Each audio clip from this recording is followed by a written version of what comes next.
혹시 상상해 보신 적 있으신가요? 그저 귀엽기만 한 토끼가 나라 전체를 무너뜨릴 수 있다는 사실을요. 그곳은 미국이었습니다. 풀을 뜯던 작은 생명체들이 어느새 도시를 삼키고 국경을 넘으며 재앙이 되었죠. 정부가 나섰고 군이 동원됐습니다. 총을 들고 쫓고 드론을 띄우고 땅을 파헤쳐도 토끼는 멈추지 않았습니다. 그 숫자, 무려 6천만 마리. 이건 전쟁이었습니다. 인간 vs 토끼. 그런데 믿기 힘든 소식이 전해졌습니다. 그 오랜 전쟁이 단 한 마리의 개로 인해 끝이 났다는 겁니다. 그 개는 어디서 왔을까요? 바로 동방의 신비한 나라, 대한민국. 그리고 그 개의 이름은 진돗개였습니다. 지금부터 세상을 놀라게 한 그 실화. 진돗개 vs 6천만 토끼 전쟁의 전말을 공개합니다. 끝까지 함께 해주세요. 대체 무슨 일이 있었던 걸까요? 지금부터 그 놀라운 이야기를 시작합니다.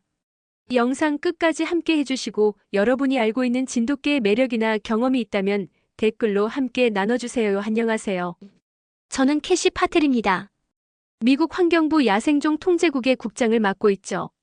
오늘 여러분께 들려드릴 이야기는 제 인생을 완전히 바꿔놓은 경험담입니다.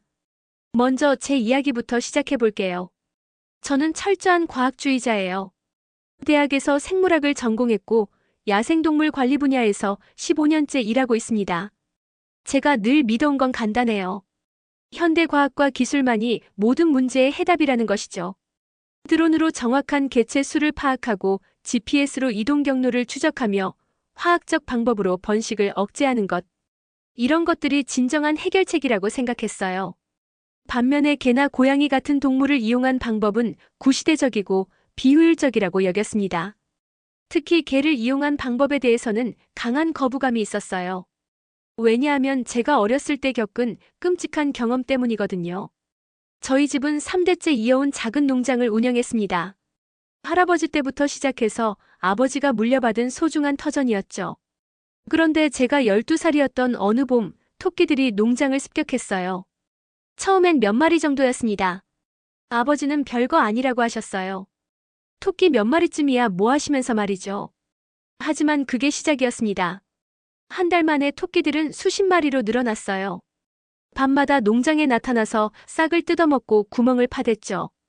저희가 정성스럽게 키운 옥수수밭이 하루아침에 쑥대밭이 되었어요.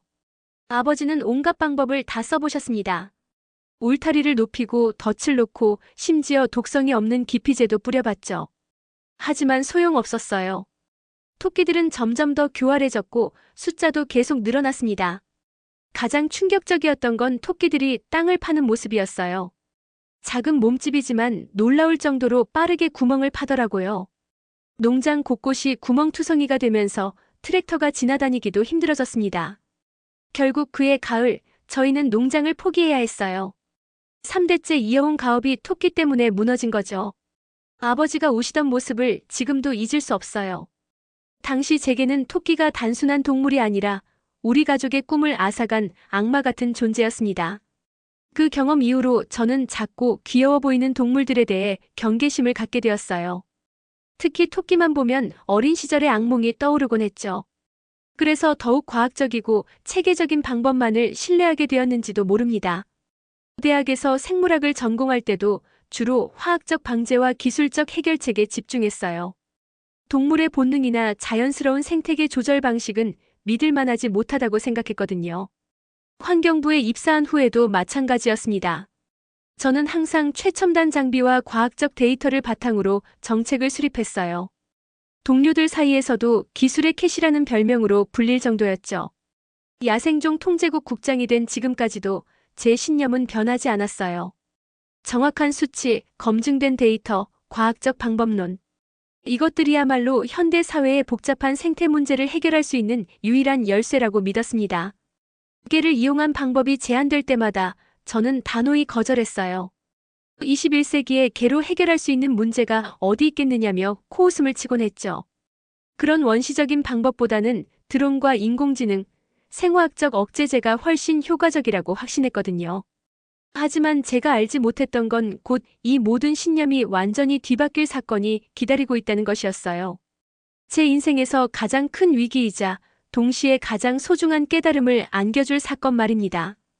그때까지만 해도 저는 한국에서 온 진돗개 한 마리가 제 모든 고정관념을 산산조각 낼 줄은 꿈에도 몰랐어요. 흰둥이라는 이름의 그 개가 제게 얼마나 큰 변화를 가져다 줄지 전혀 예상하지 못했죠. 이제부터 들려드릴 이야기는 바로 그 변화의 과정입니다. 과학만을 신뢰했던 한 사람이 어떻게 자연의 지혜를 받아들이게 되었는지, 그리고 작은 개 한 마리가 어떻게 거대한 생태계 위기를 해결했는지에 대한 진실한 기록이에요. 그런데 2024년 가을 제 모든 확신을 흔들어 놓을 사건이 터졌습니다. 미국 서부 지역에서 토끼 대번식이 시작된 거예요. 처음 보고서를 받았을 때만 해도 저는 심각하게 여기지 않았어요. 토끼 몇 마리 늘어난 게 뭐 대수냐 하고 생각했죠. 하지만 일주일 후 받은 두 번째 보고서를 보고 깜짝 놀랐습니다. 국장님, 개체수가 배로 늘었습니다. 존 연구원이 떨리는 목소리로 말했어요. 정확히는 10만 마리에서 20만 마리로요. 저는 그 숫자를 믿을 수 없었어요. 일주일 만에 개체수가 2배로 늘어나다니. 뭔가 계산 실수가 있었을 거라고 생각했죠. 하지만 현실은 더 끔찍했습니다. 다음 주에는 40만 마리, 그 다음 주에는 100만 마리를 넘어섰어요. 기하급수적으로 늘어나는 토끼 수를 보면서 저는 등에 식은땀이 났습니다. 이건 말이 안 돼. 저는 혼잣말을 중얼거렸어요. 하지만 현장에서 올라오는 사진들은 더욱 충격적이었습니다. 캘리포니아 중부 농장들이 완전히 초토화되어 있었어요. 한때 푸르렀던 밀밭이 갈색 황무지로 변해 있었죠. 토끼들이 싹부터 뿌리까지 모든 걸 파먹은 거예요. 하지만 진짜 문제는 따로 있었습니다. 토끼들이 파놓은 구멍이었어요. 한 농장에서만 수만 개의 구멍이 발견되었습니다. 땅이 마치 벌집처럼 뚫려 있었죠. 이 사진 좀 보세요. 메리 박사가 태블릿을 제게 보여줬어요. 농장 지하 구조가 완전히 붕괴 직전입니다.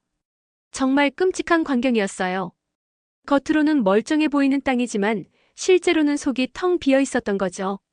트랙터 한 대가 지나가다가 땅이 꺼지면서 완전히 매몰되는 사고도 발생했습니다. 더 심각한 건 농장 주변 도로까지 영향을 받기 시작했다는 거예요. 고속도로 노면이 갑자기 꺼지면서 교통사고가 잇따라 발생했습니다. 처음엔 도로 공사 불량이라고 생각했는데 알고 보니 토끼굴 때문이었어요. 한 달 후 상황은 더욱 악화되었습니다. 토끼 개체수가 1,000만 마리를 넘어섰거든요. 이제는 농장을 넘어서 도시 근교까지 침입하기 시작했어요. 로스앤젤레스 외곽 주택가에서 밤마다 토끼떼가 출몰했습니다. 사람들의 정원을 완전히 황폐화시켰죠. 잔디밭이 하루아침에 흙더미로 변했어요. 이건 재앙이야. 저는 회의실에서 팀원들에게 말했습니다. 즉시 대응 계획을 수립해야 해. 저는 제가 가장 자신 있어 하는 방법들을 총동원했어요. 먼저 최신형 드론 100대를 투입해서 토끼들의 정확한 위치를 파악했습니다.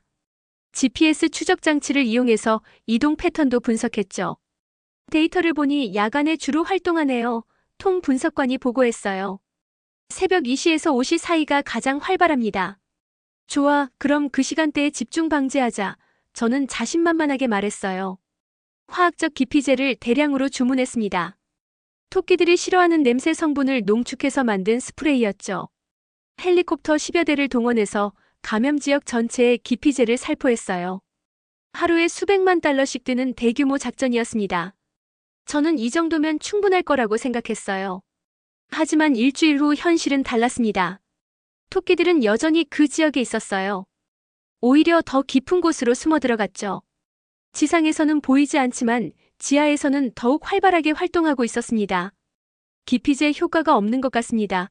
존 연구원이 걱정스러운 표정으로 말했어요. 오히려 토끼들이 더 교활해진 것 같아요. 저는 다른 방법을 시도했습니다.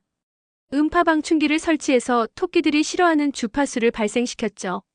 수천 개의 장치를 농장 곳곳에 설치했어요. 하지만 이것도 소용없었습니다. 토끼들은 금세 적응해버렸어요. 심지어 음파 방충기 주변에서 더 활발하게 구멍을 파는 모습까지 포착되었죠. 정말 절망적이었어요. 제가 그토록 믿었던 과학기술이 작은 토끼들 앞에서 무력하게 느껴졌습니다. 수억 달러를 쏟아부었지만 성과는 제로였어요. 설상가상으로 언론의 관심도 집중되기 시작했습니다. 매일 아침 신문 일면에 토끼 사진이 실렸어요.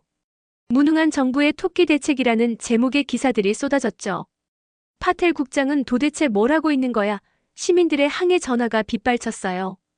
저는 매일 밤 잠을 못 잃었습니다. 어린 시절 농장에서의 악몽이 다시 떠올랐거든요. 더 끔찍한 건 피해 규모가 계속 확산되고 있다는 거였어요. 농작물 피해만 100억 달러를 넘어섰습니다. 도로 보수 비용도 수십억 달러가 들어갔죠. 이 상태로는 캘리포니아 농업이 완전히 망가져요. 농무부 장관이 화를 내며 말했어요. 당장 해결책을 내놓으시오. 저는 마지막 카드를 꺼냈습니다. 생식 억제제였어요. 토끼의 번식력을 화학적으로 차단하는 방법이었죠. 가장 최신 기술이었고 실험실에서는 완벽한 결과를 보여줬어요. 대형 헬리콥터들이 특수 제작된 억제제를 대량으로 살포했습니다. 하루에 20억 달러씩 드는 초대형 작전이었어요. 저는 이번엔 정말 확신했습니다. 그런데 한 달 후 받은 보고서를 보고 저는 완전히 무너졌어요. 토끼 개체수가 오히려 증가했다는 내용이었습니다. 정확히는 3천만 마리에서 6천만 마리로 2배가 늘어났어요. 이게 어떻게 가능하죠? 저는 믿을 수 없다는 표정으로 물었어요. 억제제가 일시적으로만 효과가 있었던 것 같습니다. 메리 박사가 설명했어요. 토끼들의 신진대사가 빨라서 금세 분해되어 버린 거예요. 오히려 영양분 역할을 했을 수도 있습니다. 그 순간 저는 정말 절망했어요. 제가 평생 믿어온 모든 것들이 한순간에 무너지는 기분이었습니다. 과학도 기술도 돈도 소용없었어요. 토끼 앞에서는 모든 게 무력했습니다. 2025년 2월 상황은 완전히 통제 불능 상태가 되었습니다. 토끼 개체수가 1억 마리를 넘어섰어요. 더 이상 숫자로 표현하기도 어려울 정도였죠. 제가 아침에 사무실에 출근하면 책상 위에는 전날 밤 쌓인 피해 신고서들이 산더미처럼 놓여 있었어요. 손으로 넘기기도 벅찰 정도였습니다. 국장님, 어제 밤에만 농장 32곳이 추가로 포기했습니다. 사라 비서가 떨리는 목소리로 보고했어요. 그리고 고속도로 붕괴 사고가 또 발생했어요. 저는 머리를 감쌌습니다. 매일 이런 보고를 받는 것도 이제 지겨웠어요. 하지만 더 충격적인 소식이 기다리고 있었죠. 캘리포니아뿐만 아니라 네바다와 애리조나까지 확산되었습니다. 존 연구원이 지도를 펼치며 설명했어요. 토끼들이 주 경계를 넘나들기 시작했어요. 지도를 보는 순간 저는 아연실색했습니다. 빨간 점으로 표시된 토끼 서식지가 미국 서부 전체를 뒤덮고 있었어요. 마치 암세포가 전이되는 것처럼 말이죠. 이건 이미 지역 문제가 아니야. 저는 중얼거렸어요. 국가적 재앙이 되고 있어. 실제로 피해 규모는 상상을 초월했습니다. 농작물 피해만 500억 달러를 넘어섰어요. 도로와 건물 붕괴로 인한 인프라 피해는 1000억 달러에 달했죠. 하지만 돈으로 환산할 수 없는 피해들도 있었어요. 수많은 농부들이 대를 이어온 농장을 포기해야 했습니다. 저처럼 가족의 터전을 잃은 사람들이 수천 명이나 되었죠. 파텔 국장 때문에 우리가 이 꼴이 났다. 농부들의 시위가 연일 이어졌어요. 환경부 앞에는 매일 수백 명이 몰려와서 저를 비난했습니다. 텔레비전을 켜면 저를 조롱하는 프로그램들이 나왔어요. 토끼도 못 잡는 무능한 공무원이라는 제목으로 개그 프로그램에서도 다뤄졌죠. 길을 걸어도 사람들이 수군거리는 소리가 들렸어요. 저 사람이 그 유명한 파텔 국장 아니야. 토끼한테 진 사람 말이지. 정말 견디기 힘들었습니다. 밤에 집에 돌아가면 아내가 걱정스러운 눈으로 저를 바라봤어요. 여보, 너무 스트레스 받지 마. 아내가 위로의 말을 건넸지만 소용없었어요. 저는 매일 밤 악몽에 시달렸거든요. 어린 시절 농장의 기억과 현재의 상황이 뒤섞여서 나타났죠. 그런데 3월 초 더욱 절망적인 소식이 들려왔습니다. 제가 마지막으로 시도했던 생물학적 방제법도 완전히 실패했다는 거였어요. 토끼의 천적인 여우와 매를 대량으로 방사했었거든요. 자연의 힘으로 자연을 조절한다는 생각이었죠. 하지만 결과는 참담했습니다. 여우들이 토끼 대신 닭을 잡아먹고 있어요. 메리 박사가 한숨을 쉬며 말했어요. 매들도 마찬가지고요. 토끼는 너무 많고 빨라서 쉬운 먹이를 찾아가는 거예요. 오히려 농가의 가축 피해만 늘어났습니다. 농부들의 분노는 더욱 커졌어요.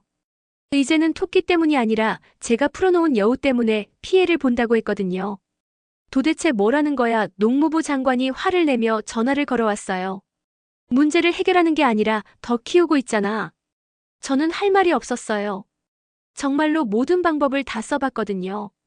첨단 기술부터 전통적인 방법까지, 화학적 방제부터 생물학적 방제까지. 하지만 아무것도 효과가 없었어요. 그날 밤 저는 사무실에서 혼자 앉아 있었습니다. 책상 위에는 사표가 반쯤 작성된 채로 놓여 있었어요. 정말 그만두고 싶었거든요. 내가 뭘 잘못했을까 저는 창밖을 바라보며 생각했어요. 어릴 때부터 꿈꿔왔던 전문가의 길이 이렇게 끝나는 건가 싶었죠. 바로 그때였어요. 존 연구원이 급하게 들어왔습니다. 국장님 이거 보세요. 존이 태블릿을 저에게 보여줬어요. 호주에서 토끼 방제에 성공한 사례가 있어요. 호주에서 저는 시큰둥하게 반응했어요. 또 무슨 화학약품이야? 아니에요. 개를 썼다고 해요. 존이 흥미롭다는 표정으로 말했어요. 그런데 일반개가 아니라 한국 진돗개를 썼다고 하네요. 그 순간 저는 펄쩍 뛰었습니다. 뭐라고 개라고? 네, 한국에서 온 진돗개 2마리가 호주 토끼 문제를 해결했다고 해요. 존이 기사를 읽어줬어요. 기존 방법으로는 안 되던 걸 개가 해결했다니까요.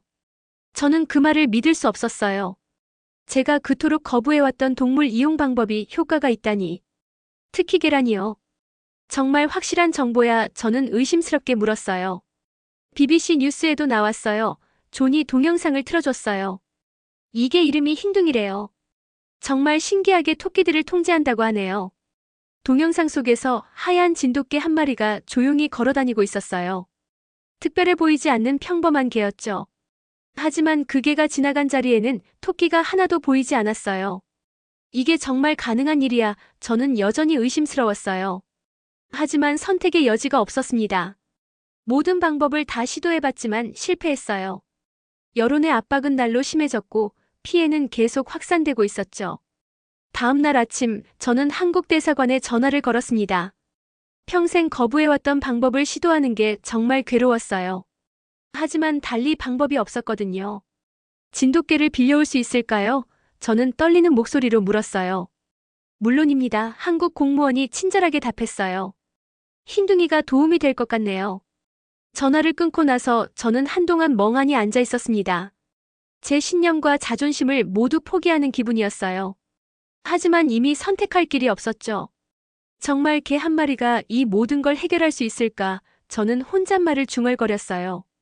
반신반의하는 마음이었지만 마지막 희망이라도 붙잡고 싶었거든요. 그때까지만 해도 저는 몰랐어요. 흰둥이라는 이름의 그 개가 제 인생을 완전히 바꿔놓을 거라는 걸 말이죠. 그리고 제가 평생 무시해왔던 자연의 지혜가 얼마나 위대한지도 깨닫지 못했어요. 일주일 후 흰둥이가 미국에 도착한다는 연락이 왔습니다. 저는 복잡한 심정으로 공항으로 향했어요. 마지막 카드를 꺼내는 기분이었죠. 과연 이 작은 개가 수억 달러도 해결하지 못한 문제를 풀 수 있을까요? 저는 정말 궁금했습니다. 2025년 3월 15일 로스앤젤레스 국제공항. 저는 초조한 마음으로 도착 게이트를 바라보고 있었습니다. 평생 거부해왔던 방법에 마지막 희망을 걸고 있다니 정말 아이러니했어요. 국장님, 한국 항공편이 착륙했습니다. 존 연구원이 알려줬어요. 저는 가슴이 두근거렸습니다. 긴장과 기대, 그리고 약간의 회의감이 뒤섞인 복잡한 심정이었어요. 과연 개 1마리가 미국 전체를 뒤흔들고 있는 토끼 대재앙을 해결할 수 있을까요? 한국에서 온 일행이 나타났습니다. 김민수라는 이름의 진돗개 전문가와 수의사, 그리고 항공 케이지에 들어있는 흰둥이였어요. 안녕하세요. 파텔 국장님, 김민수 씨가 정중하게 인사했어요. 흰둥이를 소개해드릴게요. 케이지가 열리면서 하얀 털의 진돗개가 나왔습니다. 생각보다 크지 않았어요. 중간 크기 정도였죠. 하지만 눈빛이 남달랐습니다. 집중력 있고 차분한 눈동자였어요. 이게 그 유명한 흰둥이군요. 저는 솔직히 실망스러웠어요. 너무 평범해 보였거든요. 정말 이 개가 토끼를 잡을 수 있나요? 잡는 게 아니에요. 김민수 씨가 웃으며 말했어요. 흰둥이는 토끼를 통제해요. 죽이지 않고 질서를 만드는 거죠. 저는 고개를 갸우뚱했습니다. 질서를 만든다니 무슨 뜻인지 이해할 수 없었어요. 토끼가 문제라면 제거하는 게 당연한 거 아닌가요? 공항에서 바로 가장 심각한 피해 지역인 베이커스필드 농장으로 향했습니다. 차로 2시간 거리였어요. 가는 동안 김민수 씨가 흰둥이에 대해 설명해줬어요. 흰둥이는 특별해요. 김민수 씨가 말했어요. 일반 개들과는 다른 방식으로 접근하거든요. 토끼의 행동 패턴을 읽고 심리를 파악해서 움직임을 조절해요. 심리라고요? 저는 의심스럽게 물었어요. 개가 토끼 심리를 안다는 거예요. 네, 맞아요. 김민수 씨가 자신있게 답했어요. 흰둥이는 토끼들이 언제 어디서 움직일지 미리 알아요. 그래서 적절한 위치에서 기다리고 있죠. 저는 여전히 믿기 어려웠어요. 하지만 곧 직접 확인할 수 있을 것 같았죠. 베이커스필드에 도착했을 때는 저녁 무렵이었습니다. 농장 주인인 톰 윌슨 씨가 우리를 맞이했어요. 얼굴에는 절망감이 가득했죠. 파텔 국장님, 이제 정말 끝장이에요. 톰 씨가 한숨을 쉬며 말했어요. 어젯밤에도 토끼들이 나타나서 남은 밭마저 망쳐놨어요. 농장을 둘러보니 정말 처참했습니다. 한때 푸르렀을 밭은 완전히 황폐화되어 있었어요. 땅 곳곳에 토끼 구멍이 뚫려 있었죠. 마치 폭격을 맞은 것 같았어요. 여기서 매일 밤 수천 마리가 나타난다고 해요. 존 연구원이 드론 촬영 영상을 보여줬어요. 정말 끔찍한 광경이었습니다. 김민수 씨가 흰둥이를 데리고 농장 주변을 천천히 걸었어요. 흰둥이는 조용히 땅 냄새를 맡으며 움직였습니다. 특별해 보이지 않는 평범한 산책 같았어요. 뭐라는 거죠? 저는 김민수 씨에게 물었어요. 지형을 파악하고 있어요. 김민수 씨가 설명했어요. 어느 구멍이 주요 통로고 어느 지역이 토끼들의 집결지인지 확인하는 거예요. 1시간 정도 지났을 때 흰둥이가 갑자기 멈춰 섰습니다. 그리고 특정 지점을 집중적으로 냄새 맡기 시작했어요. 여기가 핵심 지역이네요. 김민수 씨가 말했어요. 오늘 밤 토끼들이 이곳으로 몰려올 거예요. 저는 반신반의했어요. 겉으로 보기에는 다른 곳과 별 차이가 없어 보였거든요. 하지만 기다려보기로 했습니다. 밤 10시쯤부터 토끼들이 나타나기 시작했어요. 처음에는 몇 마리씩 조심스럽게 나왔죠. 그런데 흰둥이는 전혀 움직이지 않았어요. 가만히 앉아서 지켜보기만 했습니다. 왜 가만히 있는 거죠? 저는 초조해졌어요. 토끼들을 쫓아야 하는 거 아닌가요? 아직이에요. 김민수 씨가 차분하게 말했어요. 타이밍이 중요해요. 자정이 넘어서자 토끼들이 대거 몰려왔습니다. 수백 마리가 한꺼번에 나타났어요. 정말 장관이었죠. 하지만 무서운 광경이기도 했습니다. 바로 그때였어요. 흰둥이가 움직이기 시작했습니다. 하지만 토끼를 쫓는 게 아니었어요. 그냥 천천히 걸어나갔죠. 신기한 일이 일어났습니다. 흰둥이가 나타나자 토끼들이 술렁이기 시작했어요. 하지만 도망가지는 않았습니다. 오히려 흰둥이를 주시하며 움직임을 멈췄어요. 흰둥이는 토끼들 사이를 조용히 걸어 다녔습니다. 마치 양치기가 양떼를 모는 것처럼 말이죠. 토끼들은 흰둥이의 움직임에 따라 자연스럽게 방향을 바꿨어요. 이게 뭐죠? 저는 놀라서 물었어요. 토끼들이 개를 무서워하지 않네요. 흰둥이는 위협적이지 않거든요. 김민수 씨가 설명했어요. 공격하려는 의도가 없으니까 토끼들도 크게 경계하지 않아요. 하지만 본능적으로 거리는 두려고 하죠. 정말 신기했습니다. 흰둥이가 한 바퀴 돌면 토끼들도 따라서 움직였어요. 마치 보이지 않는 줄로 연결된 것처럼 말이죠. 30분 정도 지나니까 더 놀라운 일이 벌어졌습니다. 토끼들이 농장에서 점점 멀어지기 시작한 거예요. 흰둥이가 특별한 동작을 하지도 않았는데 말이죠. 어떻게 이런 일이 가능하죠? 저는 믿을 수 없다는 표정으로 물었어요. 토끼들한테는 영역 개념이 있어요. 김민수 씨가 설명했어요. 흰둥이가 이 지역을 자기 영역이라고 표시하는 거예요. 그러면 토끼들이 자연스럽게 다른 곳으로 이동하죠. 1시간 후 농장에 있던 토끼들이 모두 사라졌습니다. 총소리도 독가스도 덧도 없이 말이죠. 그냥 조용히 걸어나간 개 한 마리 때문에 수백 마리 토끼가 물러난 거예요. 이건 정말 믿기 어려워요. 저는 감탄했습니다. 어떻게 이런 일이 가능하죠? 자연의 원리예요. 김민수 씨가 미소를 지으며 말했어요. 힘으로 억압하는 게 아니라 질서를 만드는 거죠. 흰둥이는 토끼들한테 새로운 규칙을 가르쳐주는 거예요. 그날 밤 저는 완전히 충격을 받았습니다. 제가 평생 믿어온 모든 것들이 한순간에 흔들렸어요. 최첨단 과학 기술로도 해결하지 못한 문제를 개 한 마리가 몇 시간 만에 풀어버린 거예요. 다음 날 아침 농장 주인 톰 씨가 흥분해서 저희를 찾아왔습니다. 믿을 수 없어요. 톰 씨가 화난 얼굴로 말했어요. 어젯밤 이후로 토끼가 한 마리도 안 나타났어요. 정말 한 마리도요. 저는 직접 농장을 둘러봤습니다. 정말로 토끼 흔적이 전혀 보이지 않았어요. 새로 파인 구멍도 없었고 작물 피해도 없었습니다. 이게 진짜 가능한 일인가요? 저는 여전히 믿기 어려웠어요. 흰둥이의 능력이에요. 김민수 씨가 자랑스럽게 말했어요. 한국에서는 이미 검증된 방법이거든요. 자연과 조화를 이루는 거죠. 그 순간 저는 깨달았습니다. 제가 지금까지 얼마나 잘못 생각하고 있었는지 말이죠. 문제를 해결하는 방법이 꼭 첨단 기술일 필요는 없다는 걸 알았어요. 하지만 아직 확신할 수는 없었습니다. 한 농장에서만 성공했을 뿐이니까요. 과연 다른 지역에서도 같은 효과를 볼 수 있을까요? 그때 저는 결심했습니다. 흰둥이를 더 큰 규모로 테스트해보기로 한 거죠. 정말로 이 작은 개가 미국을 구원할 수 있는지 확인해보고 싶었어요. 일주일 후, 저는 흰둥이를 더 큰 규모의 테스트 현장으로 데려갔습니다. 캘리포니아 중부의 프레즈노 지역이었어요. 이곳은 토끼 피해가 가장 심각한 곳 중 하나였죠. 여기는 베이커스필드와는 차원이 달라요. 저는 김민수 씨에게 말했어요. 토끼가 수만 마리는 될 거예요. 김민수 씨는 자신감 있게 웃었습니다. 흰둥이라면 가능해요. 규모가 클수록 오히려 더 효과적이거든요. 프레즈노에 도착하자마자 저는 경악했습니다. 상상했던 것보다 훨씬 심각했어요. 드론으로 촬영한 영상을 보니 토끼들이 바글바글했거든요. 저 정도면 최소 10만 마리는 되겠네요. 존 연구원이 걱정스럽게 말했어요. 정말 가능할까요? 저도 솔직히 걱정되었습니다.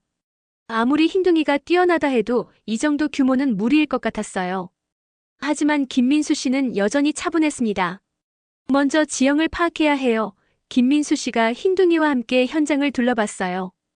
여기는 토끼들의 이동 경로가 복잡하네요. 흰둥이는 이번에도 천천히 걸으며 땅 냄새를 맡았습니다. 하지만 이번에는 좀 더 체계적으로 움직였어요. 마치 지도를 그리는 것처럼 말이죠. 신기하네요. 저는 흰둥이의 행동을 관찰하며 말했어요. 정말 계획이 있는 것 같아요. 맞아요. 김민수 씨가 설명했어요. 흰둥이는 토끼들의 주요 이동로를 파악하고 있어요. 어느 구멍이 메인 통로고 어느 지역이 집결지인지 알아내는 거죠. 2시간 정도 지나자 흰둥이가 특정 지점들을 표시하기 시작했습니다. 앉아서 잠시 머무르거나 특별한 자세를 취하더라고요. 저게 뭐죠? 저는 궁금해서 물었어요. 체크포인트를 만드는 거예요. 김민수 씨가 답했어요. 토끼들이 반드시 지나가는 지점들을 미리 파악해서 표시해두는 거죠. 정말 놀라웠습니다. 흰둥이가 하는 행동들이 우연이 아니라 체계적인 전략이었던 거예요. 마치 전문 군사 전략가 같았죠. 해질 무렵 흰둥이는 준비를 마쳤습니다. 총 8개의 체크포인트를 설정했어요. 각각 다른 특징을 가진 지점들이었습니다. 이제 시작할 수 있어요. 김민수 씨가 말했어요. 오늘 밤이 중요해요. 밤 9시쯤부터 토끼들이 나타나기 시작했습니다. 이번에는 정말 엄청난 숫자였어요. 드론 화면으로 보니 마치 개미떼 같았죠. 와, 정말 많네요. 저는 깜짝 놀랐어요. 이걸 어떻게 통제하죠? 흰둥이는 첫 번째 체크포인트로 이동했습니다. 그리고 조용히 앉아서 기다렸어요. 토끼들이 다가와도 전혀 움직이지 않았습니다. 30분 정도 지나자 신기한 일이 벌어졌습니다. 토끼들이 흰둥이를 중심으로 원형으로 모이기 시작한 거예요. 마치 자석에 끌리는 것처럼 말이죠. 어떻게 저런 일이 가능하죠? 저는 눈을 비비며 물었어요. 흰둥이가 에너지를 조절하고 있어요. 김민수 씨가 설명했어요. 위협적이지 않으면서도 존재감을 드러내는 거죠. 토끼들이 자연스럽게 반응하게 만드는 거예요. 정말 신비로웠습니다. 흰둥이는 아무 소리도 내지 않았는데 토끼들이 알아서 모여들었어요. 그리고 일정한 거리를 유지하며 원을 그리고 있었죠. 1시간 후 흰둥이가 2번째 체크포인트로 이동했습니다. 그러자 토끼들도 따라 움직였어요. 마치 거대한 댄스 공연을 보는 것 같았습니다. 이건 정말 예술이에요. 저는 감탄했습니다. 어떻게 이런 조화가 가능하죠? 한국 전통 철학이에요. 김민수 씨가 자랑스럽게 말했어요. 강제로 통제하는 게 아니라 자연스럽게 이끄는 거죠. 흰둥이는 그 철학을 체현하고 있어요. 밤이 깊어갈수록 더 놀라운 장면들이 펼쳐졌습니다. 흰둥이가 각 체크포인트를 순서대로 돌면서 토끼들을 유도했어요. 마치 거대한 오케스트라의 지휘자 같았죠. 새벽 3시쯤 결정적인 순간이 왔습니다. 흰둥이가 마지막 체크포인트에서 특별한 동작을 했어요. 앉았다가 일어서면서 천천히 걸어나가는 거였죠. 그 순간 기적 같은 일이 벌어졌습니다. 수만 마리의 토끼들이 일제히 이동하기 시작한 거예요. 모두 같은 방향으로 질서정연하게 말이죠. 믿을 수 없어요. 저는 입을 다물지 못했어요. 정말로 모든 토끼가 움직이고 있어요. 1시간 만에 프레즈노 지역의 토끼들이 모두 사라졌습니다. 총 한 방 쏘지 않고 화학약품 한 방울 쓰지 않고 말이죠. 그냥 개 한 마리가 걸어나간 것만으로요. 다음날 아침 현장을 확인해 보니 정말 놀라웠습니다. 어제까지 토끼로 가득했던 지역이 완전히 깨끗해져 있었어요. 새로 파인 구멍도 없었고 농작물 피해도 멈췄습니다. 이건 과학으로 설명할 수 있는 일인가요? 저는 김민수 씨에게 물었어요. 물론이죠. 김민수 씨가 웃으며 답했어요. 흰둥이는 토끼들의 생체 리듬을 읽어요. 언제 활동하고 어디로 이동하는지 미리 아는 거죠. 정말 신기했습니다. 김민수 씨의 설명에 따르면 흰둥이는 토끼의 행동 패턴을 완벽하게 이해하고 있다고 했어요. 후각으로 개체 수를 파악하고 움직임으로 이동 경로를 예측한다는 거였죠. 일반 장비로는 불가능한 정확도예요. 저는 인정할 수밖에 없었어요. 드론이나 센서보다 훨씬 정확하네요. 그때부터 저는 흰둥이를 새로운 시각으로 바라보기 시작했습니다. 단순한 개가 아니라 자연과 소통하는 특별한 존재라고 생각하게 되었어요. 일주일 후 더 놀라운 일이 벌어졌습니다. 프레즈노뿐만 아니라 인근 지역의 토끼들도 줄어들기 시작한 거예요. 흰둥이가 직접 가지 않은 곳까지 말이죠. 이건 어떻게 설명하죠? 저는 의아해했어요. 토끼들끼리 정보를 공유해요. 김민수 씨가 설명했어요. 위험지역이라는 신호를 보내는 거죠. 그래서 다른 토끼들도 그 지역을 피하게 되는 거예요. 정말 놀라운 연쇄 효과였습니다. 흰둥이 한 마리의 활동이 수백 킬로미터 떨어진 곳까지 영향을 미치고 있었어요. 마치 도미노 효과 같았죠. 그날 저녁 뉴스에서 이 소식이 보도되었습니다.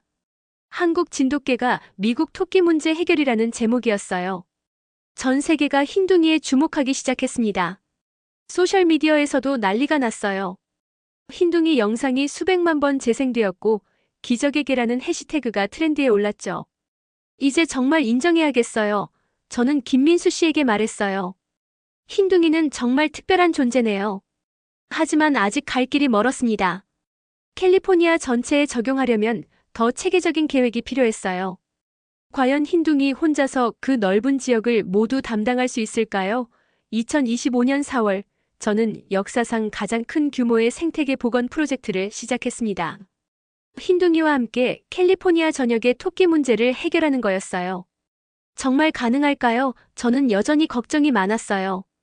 지금까지는 작은 지역이었는데 이번엔 주 전체잖아요. 김민수 씨는 자신만만했습니다.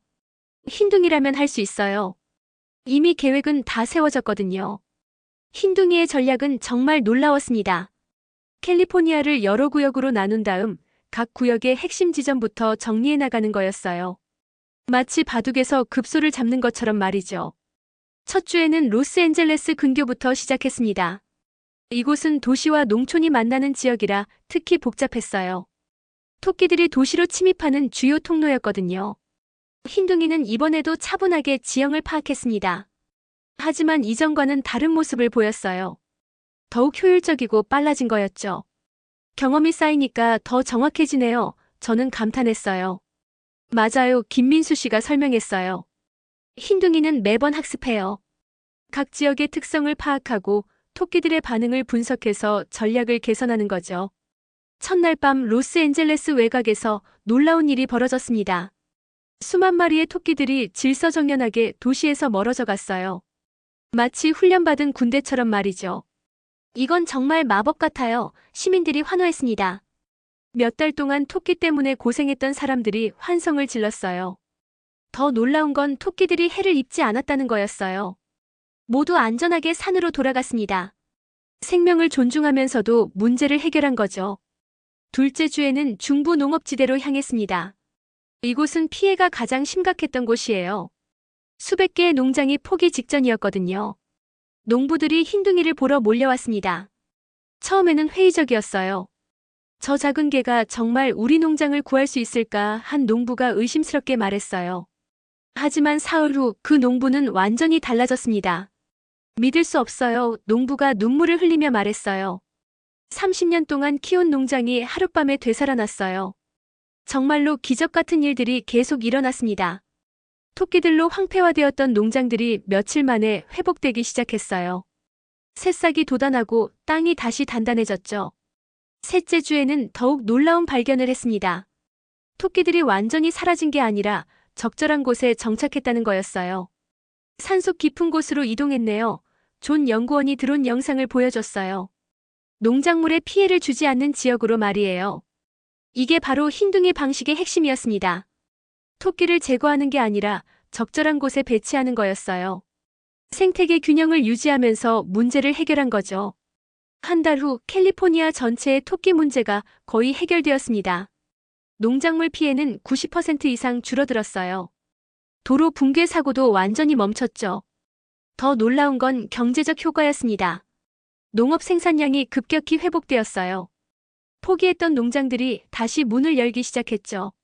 이건 정말 경제적 기적이에요. 캘리포니아 주지사가 발표했어요. 흰둥이 덕분에 수천억 달러의 손실을 막았습니다. 언론의 관심도 폭발적이었습니다. CNN, BBC, NHK 등 전 세계 방송사들이 흰둥이를 취재하러 왔어요. 한국의 작은 개가 미국을 구했다는 제목의 기사들이 쏟아졌습니다. 흰둥이는 순식간에 세계적인 스타가 되었어요. 소셜미디어에서는 흰둥이 열풍이 일었습니다. 흰둥이 굿즈가 불티나게 팔렸고 팬클럽까지 생겼어요. 흰둥이는 희망의 상징이에요. 한 시민이 인터뷰에서 말했어요. 작은 존재도 큰 변화를 만들 수 있다는 걸 보여줬어요. 그런데 가장 큰 변화는 바로 저에게 일어났습니다. 제 마음과 생각이 완전히 바뀐 거예요. 흰둥이를 보면서 깨달았어요. 저는 기자회견에서 말했어요.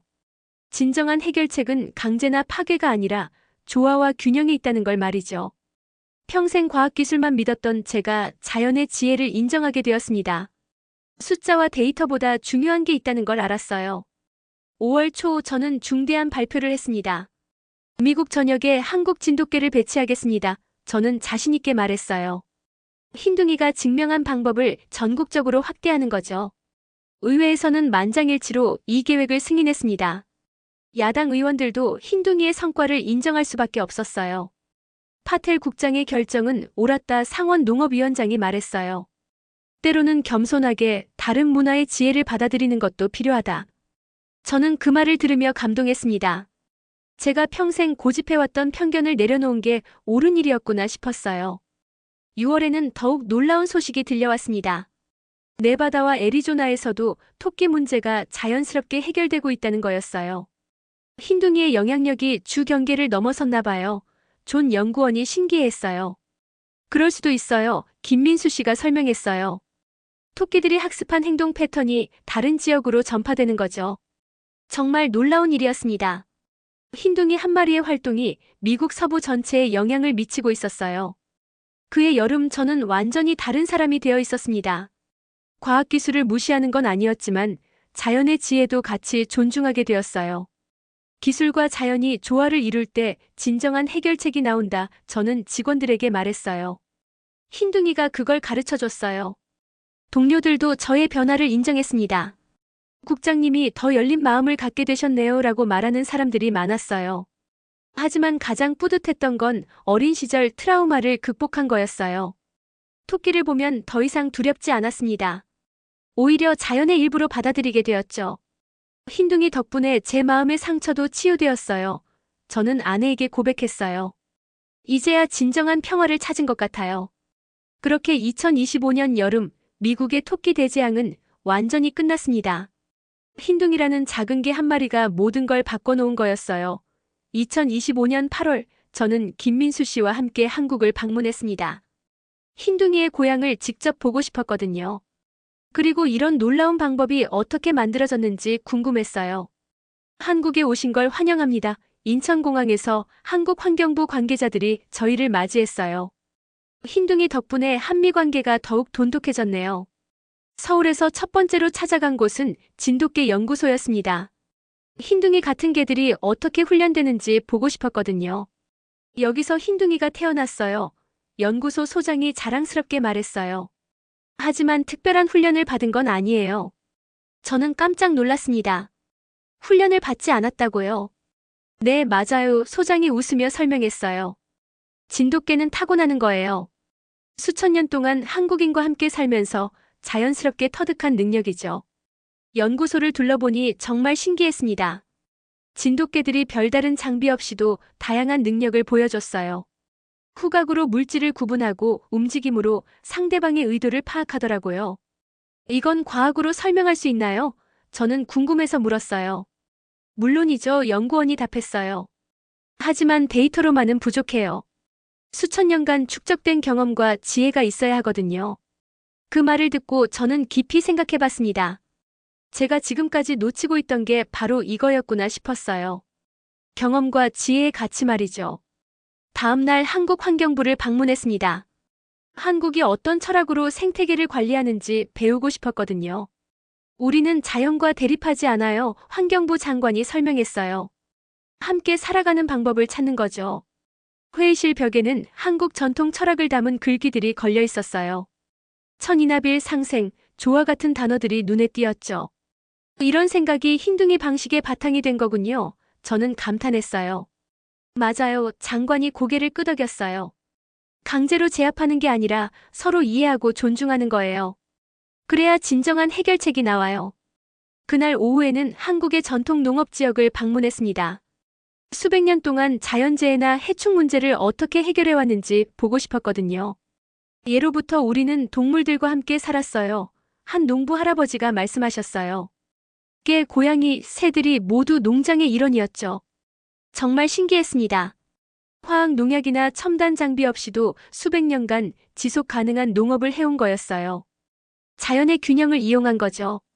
해충이 생기면 천적을 불러와요. 할아버지가 설명하셨어요. 억지로 죽이는 게 아니라 자연스럽게 조절하는 거예요. 그 말을 듣고 저는 완전히 감동했습니다. 흰둥이의 방법이 바로 이런 전통에서 나온 거였구나 싶었어요. 저녁에는 김민수 씨와 함께 한강에서 산책했습니다. 서울 한복판인데도 자연이 잘 보존되어 있어서 놀라웠어요. 한국 사람들은 자연을 소중히 여기는군요. 저는 감탄했어요. 도시와 자연이 함께 존재할 수 있어요. 김민수 씨가 말했어요. 중요한 건 균형이죠. 흰둥이도 그런 균형을 만드는 거고요. 그날 밤 호텔에서 저는 오랫동안 생각에 잠겼습니다. 제가 평생 추구해온 방식이 얼마나 일방적이었는지 깨달았어요. 문제를 해결한다는 건 파괴하는 게 아니라 조화를 만드는 거구나. 저는 혼잣말을 중얼거렸어요. 다음 날 한국 정부와 중요한 회의를 했습니다. 흰둥이 방식을 전 세계에 전파하는 방안을 논의하는 거였어요. 한미 공동으로 생태방제 매뉴얼을 만들어보죠. 한국환경부 장관이 제안했어요.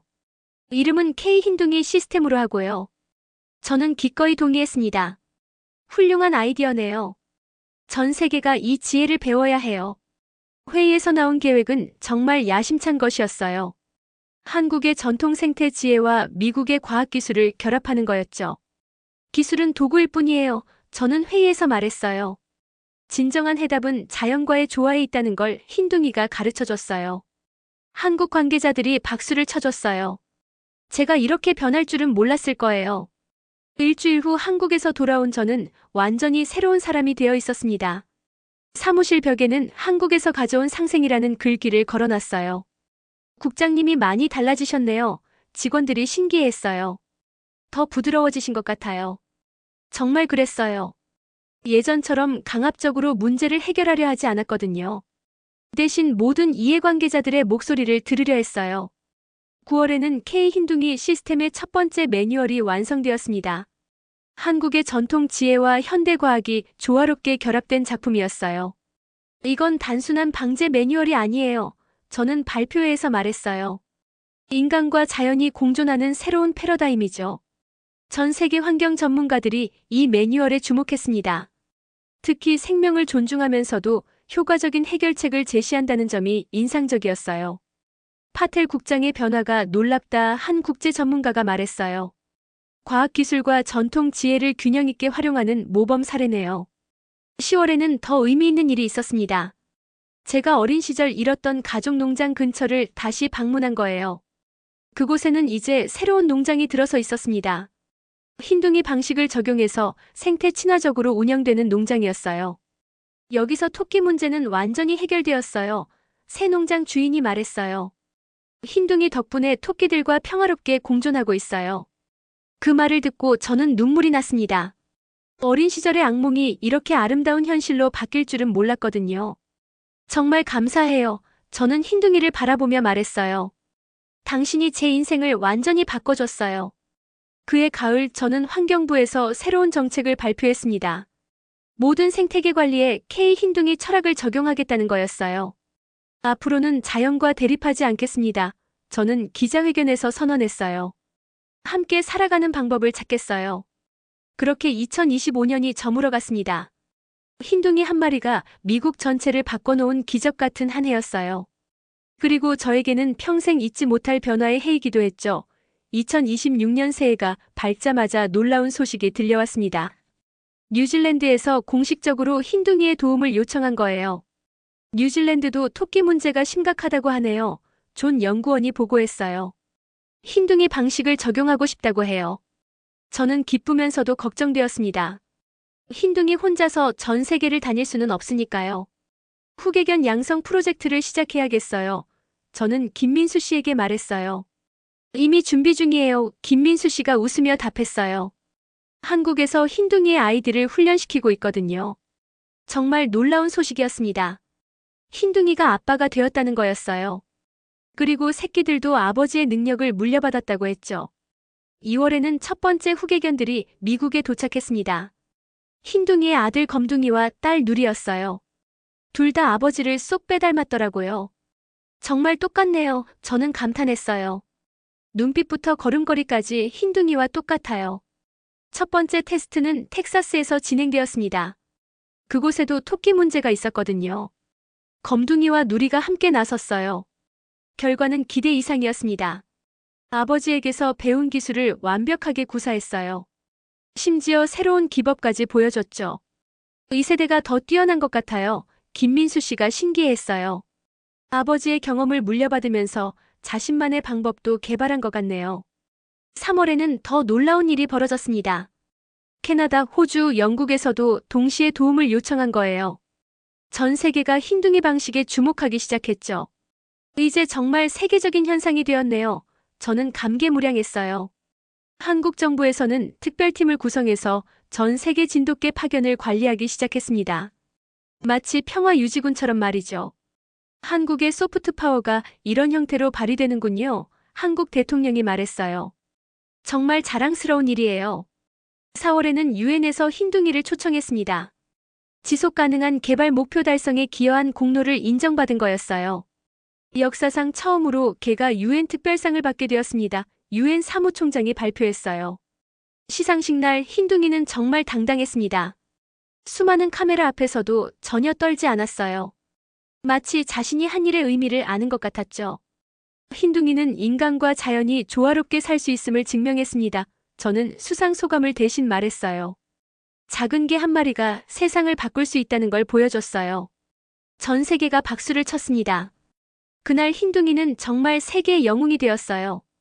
5월에는 국제 흰둥이 심포지엄이 열렸습니다. 전 세계 생태학자들이 모여서 흰둥이 방식을 학술적으로 연구하는 자리였어요. 이것은 단순한 방제 기술이 아닙니다. 하버드 대학 교수가 발표했어요. 인간과 자연의 관계를 재정의하는 새로운 패러다임이에요. 옥스퍼드, 케임브리지, MIT 등 세계 유수 대학들이 흰둥이 연구센터를 설립했습니다. 새로운 학문 분야가 탄생한 거예요. 6월에는 더욱 감동적인 일이 있었습니다. 제가 어린 시절 살았던 동네에 흰둥이 동상이 세워진 거예요. 이곳에서 모든 게 시작되었으니까요. 동네 주민들이 말했어요. 파텔 국장님의 어린 시절 이야기를 듣고 감동받았어요. 동상 제막식에는 수백 명이 모였습니다. 어린 시절 함께 뛰놀던 친구들도 왔더라고요. 캐시가 이렇게 유명해질 줄 몰랐어. 옛 친구가 웃으며 말했어요. 어렸을 때 토끼가 무서워서 울던 아이가 말이야. 저는 웃으면서 답했어요. 그 두려움이 있었기에 흰둥이를 만날 수 있었던 것 같아요. 동상 앞에서 저는 조용히 기도했습니다. 하늘에 계신 아버지께 감사드린다고 말이죠. 농장을 잃은 아픔이 결국 더 큰 축복으로 돌아왔다고요. 7월에는 흰둥이 방식이 교과서에 실렸습니다. 전 세계 아이들이 흰둥이 이야기를 배우게 된 거예요. 환경교육의 새로운 교재가 되었네요. 교육부 장관이 말했어요. 아이들이 자연을 사랑하는 마음을 배울 수 있어요. 정말 뿌듯했습니다. 다음 세대가 흰둥이의 정신을 이어받게 된 거니까요. 8월에는 흰둥이 테마파크까지 생겼습니다. 아이들이 직접 와서 자연과 동물의 조화를 체험할 수 있는 곳이었어요. 교육과 오락을 동시에 제공하는 멋진 공간이네요. 저는 테마파크를 둘러보며 감탄했어요. 가장 인기 있는 코너는 흰둥이와 직접 만날 수 있는 곳이었습니다. 아이들이 흰둥이를 보면서 환호성을 질렀어요. 와, 정말 흰둥이다 한 아이가 소리쳤어요. 세상을 구한 게 말이야. 그 모습을 보며 저는 가슴이 벅찼습니다. 흰둥이가 단순한 개가 아니라 희망의 상징이 된 거였어요. 9월에는 노벨 평화상 후보에 흰둥이가 오르기도 했습니다. 비록 수상하지는 못했지만 후보에 오른 것만으로도 의미가 컸어요. 동물이 노벨상 후보가 된 건 처음이에요. 노벨위원회가 발표했어요. 흰둥이의 기여를 인정하는 차원이에요. 10월에는 흰둥이 자서전이 출간되었습니다. 물론 제가 대신 써드린 거였지만요. 전 세계 베스트셀러가 되었어요. 흰둥이 이야기는 모든 이에게 희망을 줍니다. 서평에서 한 평론가가 말했어요. 작은 존재도 세상을 바꿀 수 있다는 메시지가 감동적이에요. 책인새는 모두 동물 보호와 환경 보전에 기부했습니다. 흰둥이라면 그렇게 했을 거라고 생각했거든요. 11월에는 정말 특별한 날이 있었습니다. 유엔에서 11월 15일을 세계 흰둥이의 날로 지정한 거예요. 매년 이날을 기념해서 인간과 자연의 조화를 되새기겠습니다. 유엔 결의안에 명시되었어요. 첫 번째 세계 흰둥이의 날에는 전 세계에서 기념행사가 열렸습니다. 아이들이 흰둥이 그림을 그리고 환경보호 다짐을 했어요. 그리고 12월 한 해를 마무리하는 특별한 순간이 왔습니다. 흰둥이가 이제 은퇴를 하게 된 거예요. 충분히 일했어요. 김민수 씨가 말했어요. 이제는 편히 쉬면서 후배들을 지켜보는 거죠. 마지막 공식 행사에서 저는 흰둥이에게 감사 인사를 전했습니다. 흰둥이야, 정말 고마워. 저는 흰둥이를 안으며 말했어요. 내가 없었다면 지금의 나도, 지금의 세상도 없었을 거야. 흰둥이는 조용히 제 얼굴을 핥아줬습니다.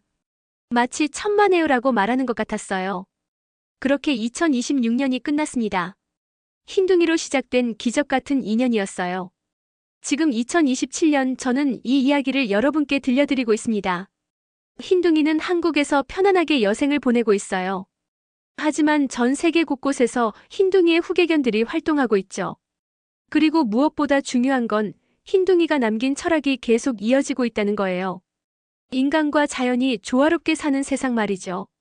한 마리 개가 생태계를, 사람을, 세상을 바꾸었다. 저는 여러분께 말하고 싶어요. 그 이름처럼 흰둥이는 진정한 사랑이었습니다. 여러분도 흰둥이처럼 작은 변화부터 시작해보세요. 자연을 존중하고 다른 생명을 사랑하는 마음 말이에요. 그러면 여러분도 세상을 바꿀 수 있을 거예요. 흰둥이가 그랬듯이 말이죠.